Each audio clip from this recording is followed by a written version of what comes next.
It is so good to be here. I will put off what I want to say about being here until the next hour, but let's get into our study here. It is so good to see you. Romans chapter 1. Let's start reading about verse 18. For the wrath of God is revealed from heaven against all ungodliness and unrighteousness of men who suppress the truth in unrighteousness, because what may be known of God is manifested in them, for God has shown it to them.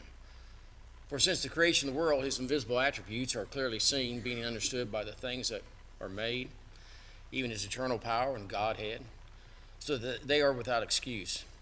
Because although they knew God, they did not glorify him as God, nor were they thankful, but became futile in their thoughts, and their foolish hearts were darkened. Professing to be wise, they became fools, and changed the glory of the incorruptible God into an image made like corruptible man, and birds, and four-footed animals, and creeping things. Therefore God also gave them up to uncleanness, and the lust of their hearts, to dishonor their bodies among themselves, who exchanged the truth of God for a lie, and worshiped and served the creature, rather than the Creator, who is blessed forever. Amen. It was on April the 22nd of 1970, Gaylord Nelson, who at that time was a U.S. Senator from Wisconsin, gave a speech in Denver, Colorado. In that speech, he called upon Americans to become more conscious about the environmental issues that we were facing. More speeches and rallies took place across the nation that year, and at the end of 1970, the Environmental Protection Agency was created by our U.S. government, and April 22nd was designated as Earth Day. The charter of the EPA, and maybe you're familiar with this, was originally stated to be one that would maintain clean air, clean water, one that would keep track of maybe businesses or individuals perhaps that might in some way endanger our water and our air. I think it's gone far beyond that original charter. In fact, probably the EPA right now is the most powerful regulatory agency in all the government, probably even passing the IRS. Its far extensive reach has got to the point where the Supreme Court just a couple of weeks ago had to kind of rein in some of the power and influence of the EPA. Now, let me say from the very start, there's nothing wrong with having clean water and clean air. I think every one of us could amen that. There's nothing wrong with recycling, with being conservationists in a sense, and being mindful of the environment around us. My dad, when he retired from farming, he became, well, I guess at that time, we just called it junk iron man, but it was in recycling. You know, that's a big thing today, recycling. We have to put out every other week in Athens there, the blue container, because that's a recycling container. And so there's nothing wrong with that whatsoever. And I don't want anybody to think that what I'm going to say this morning in this class in any way brings doubt or brings suspicion upon people that are concerned about keeping a clean environment, clean air, clean water, whatever that may be, keeping our neighborhoods clean. There's nothing wrong with that whatsoever. And out of this world, probably Christians ought to be the most people concerned about our environment. And the reason why is because when you start to consider the environment itself, that it's God-made. Genesis chapter 1 reveals that God made everything that we see in 6 days. And when he was done, he pronounced it very good. And so it's God-made. It's God-owned. God-owned. And because God owns everything, God is concerned about its care. Psalm chapter 24, verse 1 and 2 reads, "The earth is the Lord's and all its fullness, the world and those who dwell therein, for he has founded upon the seas and established it above the waters." And so as any owner would do, he would keep his property up, wouldn't he? He would make sure that his property is maintained, that it's properly kept. And that's God's intentions, certainly, for his creation. And if you want to know God's concerns about creation, just look at what Christ himself says over in Matthew chapter 6. In Matthew chapter 6, Christ says, in effect, this, do you not know how much God cares about you? And he says, just look at the flowers out here in the field. Look at the birds in the sky, how God cares for them. And so, of course, Christ's point is that God will care for you. And so just like any owner of any type of property, God is concerned about his environment. And also God has entrusted that environment, that world to us. In Genesis chapter 1, verse 28, God instructed Adam and Eve to fill the earth and subdue it. That word subdue is interesting because it's a word that actually translates to ruleship or conquest. And I think that applies to our environment, our world, and certainly to the animal kingdom. Psalm chapter 8. Look at Psalm chapter 8. There's an interesting passage there in Psalm chapter 8, starting in verse 6 there, where the psalmist talks about the relationship that man has to the world, to really the animal kingdom. And we won't read up the entire passage there, but he says, you have made him to dominion over the works of your hands. That's man. You have put all things under his feet. And he goes on to list the sheep, the oxen, even the beasts of the field, the birds of the air, the fish of the sea, that pass through the paths of the seas. And so all these things, all those animals are under our care. Psalm 115, in verse 16, the heavens, even the heavens are the Lord's, but the earth he has given to the children of men. And so to us, to man, we have been given dominion over this world, this earth, the creation itself, the animals that fill this earth. But that doesn't give us the right to treat what has been given to us any way we want. That doesn't give us the right to misuse and abuse the things that God has given us. In fact, in the law of Moses, in the law of Moses, God was very specific on how his creation was to be treated, how animals were to be treated, how the world was to be treated.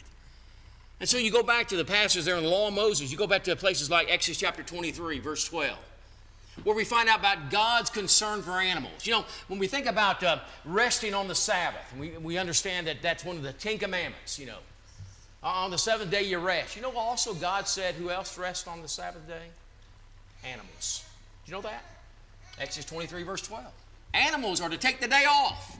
That we're not to overuse them, to abuse them anyway. Let them have a day off, God says, because of his concern for animals. Deuteronomy chapter 25, verse 4, you shall not muzzle an ox while it treads out the grain. And so you've got an animal working for you. Do you want to starve that animal? Well, no. Common sense says you feed the animal.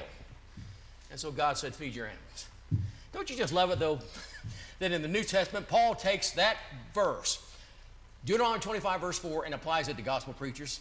You're just a big ox, Philip, is what in essence he's saying. Yeah, we're just oxes. Yeah. And so the point is this. In the law of Moses, God says treat your animals right. Treat them fairly. Feed them when they're hungry. And treat them in a way you might even want to be treated yourself. Over in Proverbs chapter 12, verse 10, a righteous man regards the life of his animal, but the tender mercies of the wicked are cruel. And so, yes, we ought to take care of the animal kingdom that is before us. But also, we ought to take care of the land. And again, in the law of Moses, God was concerned about how they would treat the land. Not wanting them to overuse the land, not wanting them to abuse the land. He wanted the land itself to have a rest. Leviticus chapter 25, verse 3. Here's what it says. 6 years you shall sow in your field, and 6 years you shall prune your vineyard and gather its fruit. But in the 7th year there shall be a Sabbath of the solemn rest for the land, a Sabbath to the Lord. You shall neither sow your field nor prune your vineyard. You hear that? God says, all right, you farmer, any farmers here? Well, my dad was a farmer before he got in the junk business. And we rotated crops. And that's how this was done back, how it's done even today. But at times, Dad would just leave a whole field just sitting there. He wouldn't plow it. He wouldn't sow it. It just sat there for maybe a season or two. He's letting it rest.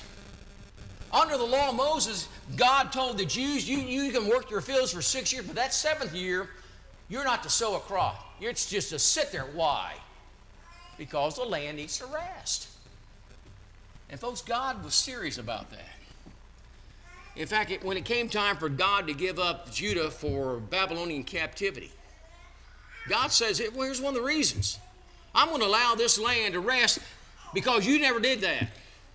In fact, in Leviticus chapter 26, let me just read that for you here. Leviticus chapter 26, look at verse 34, 35. This is really interesting when you look at this and how God was very concerned about the land resting. He says in verse 34, then the land shall enjoy its Sabbaths as long as it lies desolate and you are in its in it your enemies. Then the land shall rest and enjoy its Sabbath as long as it lies desolate. It shall rest for the time. It shall not rest on your Sabbath when you dwell in it. All right, God said, you have abused my law concerning this land. Now you're going to go in captivity, and guess what? This land's going to sit here, and it's going to enjoy its Sabbaths. And so God is very concerned about man taking care of his world. Genesis chapter 2, verse 15, when God stuck Adam and Eve in the garden, he told them to tend it and to keep it. Now I think what he's saying is that you preserve what I'm giving you. You take care of the things I've given you so you can enjoy it and the generations to come may enjoy it. Now, these environmental restrictions and laws were not repeated in the New Testament, but neither were they repealed. And I think the principles that were set in that old law are still with us today, that God expects us to treat animals rightly and treat this land rightly. But never, ever does God ever tell us to worship this creation. And that's what we want to talk about this morning in our class. The religion of environmentalism. Let me tell you how difficult it was for me to get this lesson up. It changes daily. You mentioned that when you call. It changes daily. In fact, I got this morning, turned on my computer, looked at the headlines, and headlines concerning environmental issues was the first thing that popped up. It's always changing. It's always evolving. They'll get rid of this term here, and they'll change it to another term, and someone will say, well, they're not right. It's really this. It's always changing. So what I'm trying to do is try to give you just an outline, a basic outline, to kind of get you to understand perhaps what this is all about and how we might understand this. You know, the term ecology, and that's a term we'll hear a lot. In fact, I think I had a class in college or somewhere on ecology. I think we went out and looked at, weeds or whatever one day. That term was coined back in the 19th century by a man that was influenced by Charles Darwin. And he said the reason why he came up with that term is that because it really illustrates what Darwin is trying to get across about his conflict or the survival of the fittest type of ideas. Now, if you know anything about Charles Darwin, you know that he was a man that proposed evolution, such things as that. And so this idea of ecology or environmentalism or what have you, you might say reaches back to that time. But really, for our sake, it really started to boil up to the surface in the 1960s. And back in the 1960s, what environmentalism was just various groups that might have a cause about them to try to get other people to understand, well, here's our concern, okay? So you might have a group that's concerned about the redwoods out in California, all right? We don't want to cut down the redwoods, so we're going to have a group that's going to protect those redwoods. All right, that's great. Well, there's a group back over in the Northeast that's concerned with the fish. And so we're going to be concerned about the fish here in this little pond. And there's another one out here that's concerned about the spotted. And so there's all these various groups all over the country that were concerned about various issues concerning the environment. But eventually, all those groups start to come together. And as they came together, they became more skeptical of technology and the free market. And eventually what evolved from that is what we have today as the religion of environmentalism. Or I could have just simply said the green movement. We probably hear more about that today than anything, the green movement. Environmentalism is in fact a religion. And in fact, here's the headline that I saw this morning that popped up. In the countries of Denmark and Sweden, the religion of environmentalism is now counted among mainstream religions. Meaning that in those countries, it's just as valid to quote from environmentalism as it is the Bible, perhaps, or some religious organization might do. It is, I believe, a dangerous and deadly religion. It places the creation in place of the Creator. It worships this world, not God. In fact, to them, God is Gala, Mother Earth, not our Father God. And it is a religion that I think will carry many unsuspecting souls down a path of destruction. And so I hope that the things I say this morning will kind of give you an idea of what it's about and where it's going, perhaps, and how dangerous it really is. Now, the best way that I could come up with to try to deliver this lesson is just to compare the religion of environmentalism to Judeo-Christian history.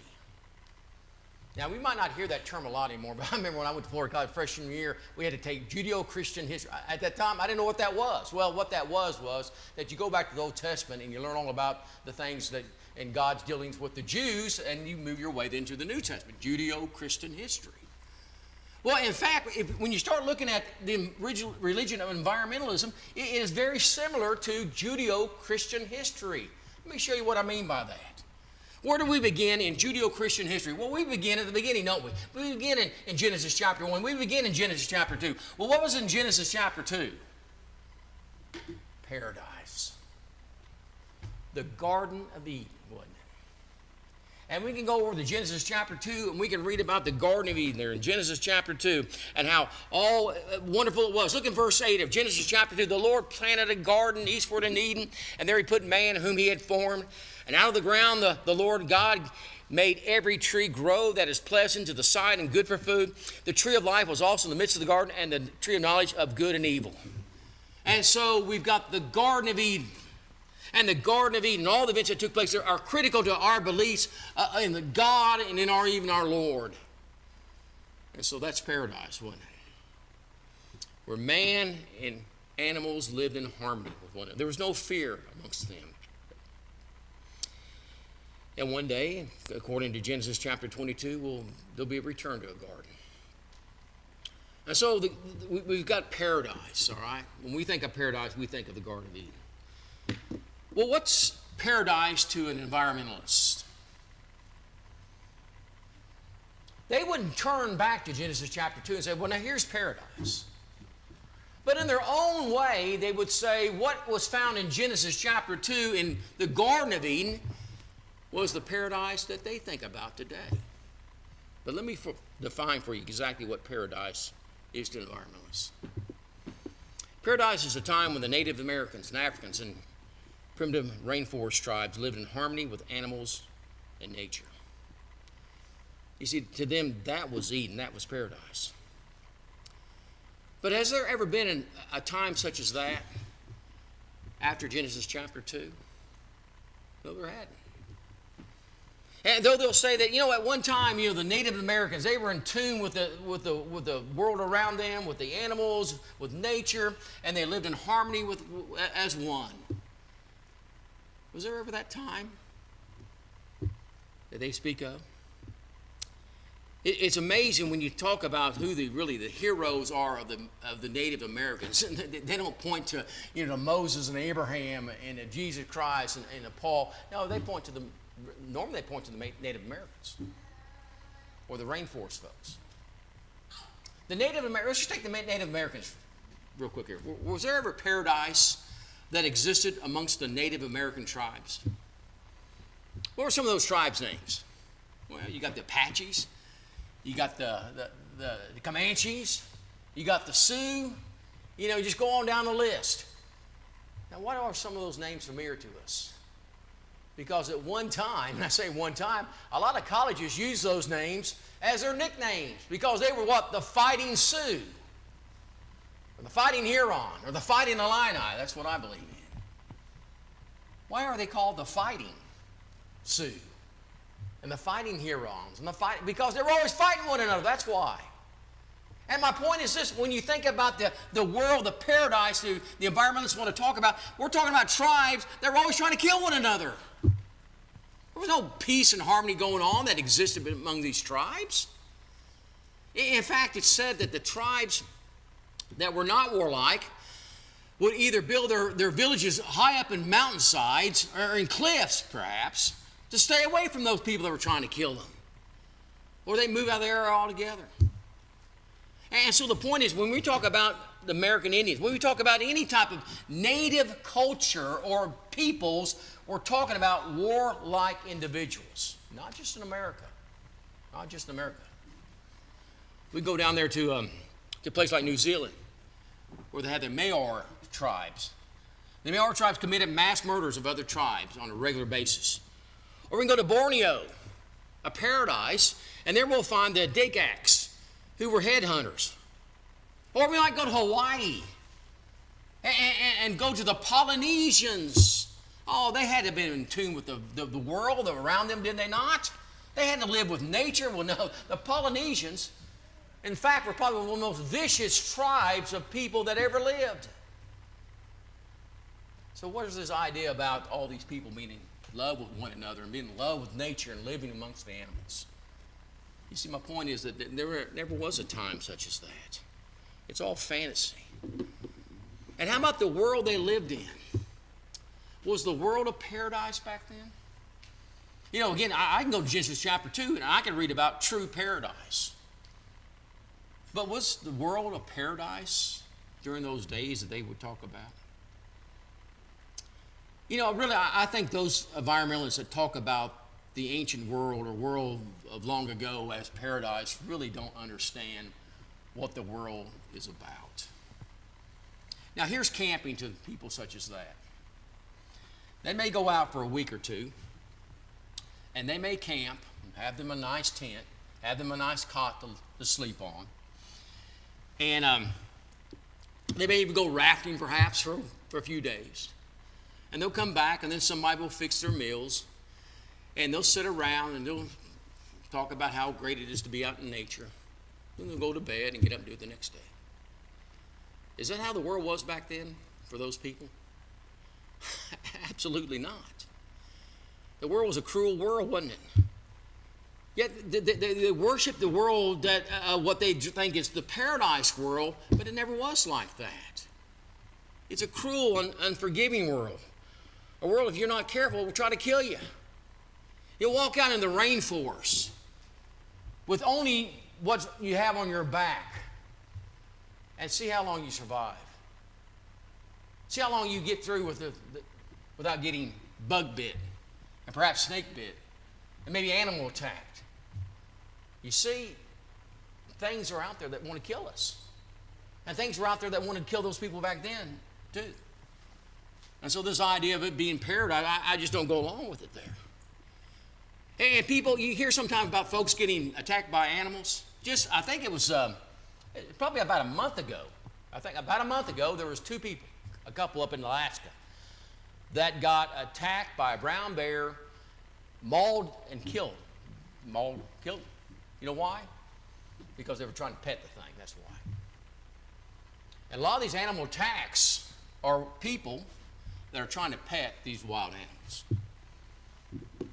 See, the cruel world is out there. It's in the animal nature. It's in the world itself. And so the idea of paradise is something very different than what we would think of when we think of the Garden of Eden. All right. Well, there's a fall in there. There's a fall. In Genesis chapter 3, sin enters this world, and because of that, this world is cursed. You look at verses 14 through 19 there. The curse is placed upon the creation and upon man. Not just man, upon the creation too. The relationship that man had with God was severed. The relationship that man had with other men was damaged. And the relationship that man had with the world was broken. And especially when it comes to animals. Now again, you go back to Genesis chapter 2, it seems that Adam and Eve lived in this paradise where animals would come up to them and they weren't in fear of one another. But we come to Genesis chapter 9 after Noah comes out of the ark. And he makes that sacrifice before God there. And God says that the fear of you and the dread of you shall be upon every beast of the earth. And so that's why when you're out here walking and some little animal walks up and you say, hey, it takes off. He's scared of you. Why? Because sin entered the world. That's why. And so we understand what the fall of man is. We can go to Genesis chapter 3 and read all about that. But what is the fall of man when it comes to environmentalism? What is that? You know what that is? That is the pollution that is caused primarily by Americans. And specifically, and get this, those Americans who say they're Christians. That's what a lot of folks believe. Now, what I brought a lot of statements that from some of their writings and some of the people that would claim to be environmentalists, what they have to say about certain peoples and whom they deem to be the problem that we find today in this world. Let me just show you one. This one comes from a book called The European Dream, or How Europe Vision of the Future is Quietly Eclipsing the American Dream. It's written by a man by the name of Jeremy Rifkin. And as he talks about the destruction of the world and the earth itself, he primarily points to Christian history. He says the concept of dominion that we find, of course, back in Genesis chapter 1, 2, has been misused and abused by Christian Americans to the point that they're all about pollution and about destruction of the planet. That's what you get up every morning and apparently think about every morning, how I can go out and destroy this planet. Well, here's what he says. Let me just give you what he says here. The Europeans, though, seek to live a good quality of life in the here and now. They are the most avid supporters of the sustainable development of any people in the world, but the American dream is largely caught up in the death instinct. Now, again, he believes the problem of the Americans is that so many Americans have been influenced by Christian values and Christian belief and what have you, and so we're all about destroying the planet. We're all just about destroying our environment. And he talks about the Europeans. You know, the Europeans, they've got it. They understand, he says. And so he points specifically the finger at Americans. However, there are many others. And I've got a man by the name of Jacques Ellul who says that man has exploited nature without break or limit. He has ravaged the planet. And so it's not just Americans, according to him. It's every man. And ever since Earth Day, ever since April 22nd of 1970, you know who's been the target by environmentalists? Man. Mankind. You see, we are the problem. And again, let me show you the evidence concerning that. This comes from a man by the Eric Plankton, who was a ecologist at the University of Texas. He says things are going to get better after the collapse because we won't be able to decimate the earth so much. I actually think the world will be much better when there's only 10 or 20% of us left. Well, what happens to the other 80 or 90%? Well, they need to die. We even have a plague among ourselves upon the earth. Until such time as Homo sapiens should decide to rejoin nature, some of us can only hope for the right virus to come along. National Park Service biologists.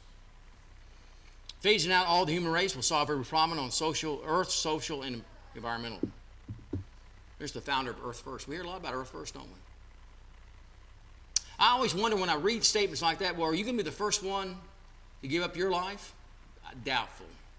But that's what they believe. Another man here. Human beings as a species have no more value than slugs. And so that's from their own writings. That's what they think about human beings. And so when they look at the problem, they don't look at sin as a problem. They look at you as the problem. And you would be doubly bad because you happen to be a Christian. And so what do we need to do? Well, let's get rid of them. And that will solve all the world's problems, according to environmentalism. And so there is paradise and there's a fall. But, of course, we know there's a return. And we call that return being reconciled back to God, don't we?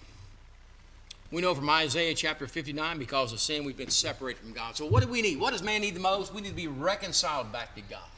Well, how's that going to take place? Well, we understand that's going to take place because of Jesus Christ and his blood that was shed upon our behalf. That peace has come upon earth, that goodwill towards man. The angels saying that. We go to Romans chapter 5, where Christ died for us. It's all about Christ, isn't it? When we talk about being reconciled back to God, it's always about Christ. But you see, the environmentalists, they don't talk about Jesus Christ. They don't talk about being reconciled They talk about reclamation. Reclamation. Where Christ says we ought not be afraid, you know what the environmentalists say? You ought to be scared. You ought to be afraid. In fact, their whole points are about trying to make people afraid, aren't they? Afraid if we get up in the morning, we're gonna harm the planet. Afraid if we go out in the backyard and start up a barbecue, we're gonna destroy the ozone layer. Afraid we use hairspray. Of course, I don't use hairspray, but if you use hairspray, you're gonna destroy something. It's about fear. And they have scared a lot of people to death, let's be honest. They scare a lot of our children to death. I truly believe there's a lot of children today who believe that mommy and daddy are just going to destroy this world, planet. Because that's what the environmentalists preach. And that's what they're all about. And they use these fear tactics to gain various things. It enables the environmental agencies to raise billions of dollars in contributions and grants. It's given politicians and celebrities the opportunity to stand up before us as prophets of doom and to point the finger at us and say, you're the reason that we're in this situation. You're the cause. And you better listen to me. It's given bureaucrats at all levels of government powers that threaten our jobs and our individual liberties. And again, it's frightened people to the point that they're willing to be overtaxed and have their personal property taken away from them if I can somehow save the planet. I told you the subject is always changing. I heard this just, I think it was 3 days ago. In Ireland, they're going to destroy 200,000 cattle. 200,000 cattle. You know why? Because you see, those cattle tend to expel gas, and that gas some way destroys the atmosphere. And so in their efforts to fight global warming, or whatever it's called today, we're going to put to death 200,000 cattle. I don't think in the story it said they're going to feed the hungry with that. But it's all about being green and being environmentally conscious. Well, is there any opposition to this stuff? Yeah, there's some. Do you ever hear about it? Probably not, or very little. You know why? Because part of environmentalism is the suppression of any opposition. Any opposition. Let me give you a statement here. This comes from a man by the name of Jonathan Snell, who wrote a book, The Fate of the Earth. He said, there seems to be disagreement and uncertainty with the science, but the consequences of this or the possible threat are so dangerous that as an act of prudence, we cannot afford to wait until all the facts are in. We have to act as if the threat were real. You know what that says? Trust me, what I say is right. I might have no data behind me. I might not have no scientific evidence. But trust me, because it's so threatening and everything, we need to do this. We need to do this. Now, that comes from this man, Jonathan Snell. Let's talk about the high priest of environmentalists. Let's talk about Captain Planet himself, a guy by the name of Al Gore. You may love him. You may love him. But Al Gore wrote a book and has produced a movie that is nothing but lies after lie after lie. And he scared a whole lot of folks in his lies. But listen to what the savior of the planet has to say about opposition. He writes in his book here, he says that it is the most serious threat that we have ever faced. And we must act boldly, decisively, comprehensively, and quickly, even before we know every last detail about the crisis. Again, what does he ask us to do? Well, believe what I have to say. And here's what I have to say. We're in dire straits. The world's exploding. It's going to die. We're going to die with it. Just listen to me, and what I tell you to do, let's do it.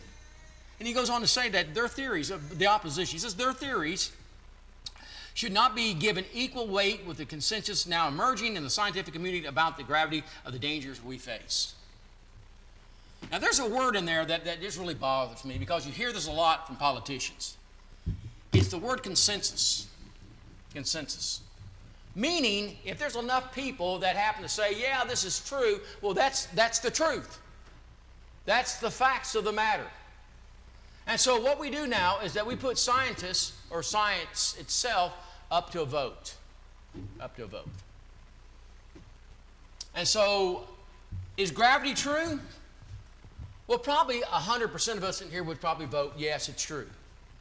But what if 51% of us voted no? Would that mean that gravity is not true? You see what I'm getting at? Science is not up for vote. It's either science or not. And so Al Gore believed, well, the consensus, well, I got all these scientists out there, but they never mention the thousands that have opposed this and have been silenced by people like Al Gore and others. It's foolish as logic and what he goes on.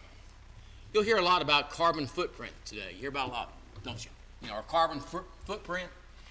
And every one of us have a carbon footprint. So how do we offset our carbon footprint? Well, you might go out and plant a tree. Or you might change your whole household into being more green efficient and what have you. There's a lot of ways that we can offset our carbon footprint. And here's a little ad I saw one time, a little cartoon about really what it amounts to is this. You go to the altar of the environmentalists and you beg for forgiveness because I've got an SUV. Well, an SUV is just awful. Well, how can I redeem myself? Well, you go down, here's your carbon credit. What's this all about? What's the end game of all this? Y'all scaring us to death. What's the end game here? Well, I think the end game is ultimately to get rid of any idea that God controls this world. I believe that. I believe they want to convince people enough that we have the ability to control the climate. That we have that ability. And talking about that, it used to be, it was real popular to talk about global warming, Well, that's changed, now it's climate change. When people living in Iceland, in Greenland, you think they might want a little global warming? I think I would. I think at times in North Alabama, I wish we had a little more global warming during the middle of the winter. Who's the one that who decides to set the world's thermostat? Well, Al Gore said, I'll do it. Well, I might not like your temperature. You see, this is all about trying to in many ways, to make people that really are not deserving of any praise or any type of recognition, to make them something that they're really not. And make whatever their little cause is, perhaps, everybody's cause. If Al Gore wants to not drive an SUV, if Al Gore wants to set his thermostat higher than what I want to, go right ahead. But don't demand me or my family to do it. Don't demand the rest of America to do it. Understand that that's you. And maybe you need to keep that stuff to yourself. Let me give you a quote here. This comes from G.K. Chesterton. Some of you might have heard of him. He was a theologian back in the early 1900s. I love what he says here. You cannot eliminate religion from the psyche of mankind. If you suppress it in one form, it merely reemerges in another form. You can disbelieve in God, but you still have to believe in something that gives meaning to your life and shapes your sense of the world. Amen. Oh, you might not believe in God, but I'm going to believe in something. And far too many people are believing in religion and environmentalism and the stuff that spews. Let me leave you with this. They talk about global warming. Let me show you what true global warming is. Go over to 2 Peter, will you? Go to 2 Peter chapter 3. Let me show you what true global warming is. And this is the one they don't want to talk about.